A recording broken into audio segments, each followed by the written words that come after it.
അപ്പോൾ ഇന്ന് നിങ്ങളുടെ റിലേഷൻഷിപ്പിൻ്റെ കറണ്ട് സിറ്റുവേഷൻ എന്താണ് എന്ന് നോക്കാം. അപ്പോൾ റീഡിങ്ങിലേക്ക് പോകുന്നതിന് മുന്നായിട്ട് നിങ്ങൾ ആദ്യമായിട്ടാണ് ഈ ഒരു പേജ് കാണുന്നതെങ്കിൽ ഒന്ന് ഫോളോ ചെയ്തേക്കുക.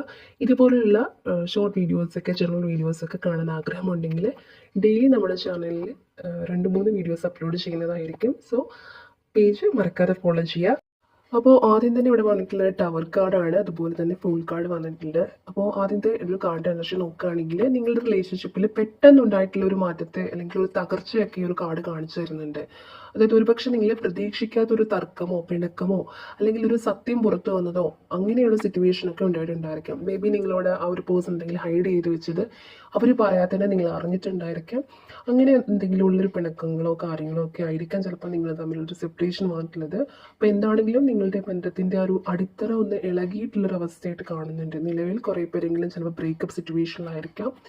പെട്ടെന്ന് ഉണ്ടായിട്ടുള്ള ഒരു ഇതായതുകൊണ്ട് തന്നെ നിങ്ങൾക്ക് കുറേ പേർക്കെങ്കിലും ആക്സെപ്റ്റ് ചെയ്യാൻ പറ്റാത്ത ഒരു സിറ്റുവേഷൻ. അപ്പോൾ ആ ഒരു തകർച്ചയുള്ള ഒരു സ്റ്റേജിലാണ് മേ ബി നിങ്ങൾ പോയിക്കൊണ്ടിരിക്കുന്നതെങ്കിലും ഇവിടെ വന്നിട്ടുള്ള ഫുൾ കാർഡ് കാണിച്ചു തരുന്നത് ഒരു ഫ്രഷ് സ്റ്റാർട്ടിനെയാണ്, ന്യൂ ബിഗിനിങ്ങിനൊക്കെയാണ് ഒരു ഫുൾ കാർഡ് എനർജി കാണിച്ചു തരുന്നത്.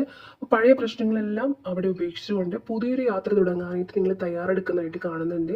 പഴയ തെറ്റുകളിൽ നിന്ന് പാഠമൊക്കെ ഉൾക്കൊണ്ടുകൊണ്ട് ഒരു ചെറിയൊരു കുട്ടിയുടെ നിഷ്കളങ്കതയോടെയൊക്കെ കൂടി വീണ്ടും നിങ്ങൾ ഒരു ന്യൂ ബിഗിനിങ് സ്റ്റാർട്ട് ചെയ്യാനായിട്ട് ആഗ്രഹിക്കുന്നവരുണ്ട്. മേ ബി ഇത് 2 രീതിയിൽ ആഗ്രഹിക്കുന്നവരുണ്ടായിരിക്കാം. ചിലരെന്ന് പറയുന്നത് മേ ബി മൂവ് ഓൺ ആയേക്കാം എന്നുള്ള രീതിയിൽ പുതിയ പുതിയ കാര്യങ്ങളിലേക്ക് ഫോക്കസ് ചെയ്യുന്നു പോകുന്നുണ്ടായിരിക്കാം. ചിലരെന്ന് പറയുന്നത് പഴയ മിസ്റ്റേക്ക് ഉൾക്കൊണ്ടുകൊണ്ട് തന്നെ മേ ബി നിങ്ങളുടെ ഭാഗത്തു നിന്നും എന്തെങ്കിലും ഫോൾട്ട് ഉണ്ടായിട്ടുണ്ടെങ്കിൽ തന്നെ ക്ഷമിച്ചു കൊടുത്തിട്ട് ഒരു പുതിയ ബിഗിനിങ് ആ ഒരു വ്യക്തിയുമായിട്ട് തുടങ്ങാം എന്നുള്ള തോട്ടിലിരിക്കുന്നതുമായിരിക്കും. എന്താണെങ്കിലും ഇവിടെ ഒരു ന്യൂ ബിഗിനിങ് പോസിബിളായിട്ട് കാണുന്നുണ്ട്. അപ്പോൾ ഒരു ചുരുക്കി പറയുകയാണെന്നുണ്ടെങ്കിൽ നിങ്ങളുടെ ബന്ധത്തിൽ കഴിഞ്ഞ് കുറച്ച് കാലമായിട്ട് അൺഎക്സ്പെക്റ്റഡ് ആയിട്ടുള്ള ചില പ്രശ്നങ്ങളൊക്കെ തന്നെയായിരിക്കും വന്നിട്ടുള്ളത്. അപ്പോൾ അതുകൊണ്ട് തന്നെ നിങ്ങൾ വളരെയധികം വിഷമിച്ചിരിക്കുന്നുണ്ടായിരിക്കാം. പക്ഷെ നിങ്ങൾ വിഷമിക്കേണ്ടെന്ന് യൂണിവേഴ്സ് പറയുന്നുണ്ട്. നിങ്ങൾക്കൊരു ന്യൂ ബിഗിനിങ് പോസിബിൾ ആണ്.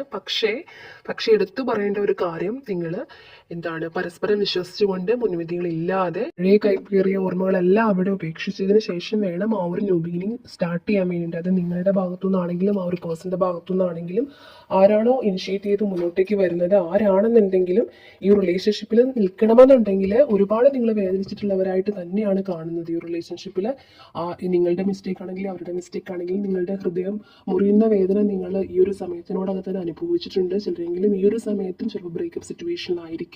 അപ്പം എന്താണെങ്കിലും അത് മറന്നുകൊണ്ട് മാത്രം അല്ലെങ്കിൽ അത് ഓർത്ത് വെച്ചുകൊണ്ട് റിലേഷൻഷിപ്പ് വീണ്ടും സ്റ്റാർട്ട് ചെയ്താൽ വീണ്ടും ആ ഒരു തകർച്ച വീണ്ടും വരാനുള്ള പോസിബിലിറ്റി ഉണ്ട്. സോ അതുകൊണ്ട് തന്നെ മുൻവിധികളില്ലാതെ പരസ്പരം വിശ്വസിച്ചുകൊണ്ട് തന്നെ വീണ്ടും ഒന്നിക്കാൻ നിങ്ങൾക്ക് സാധിക്കട്ടെ.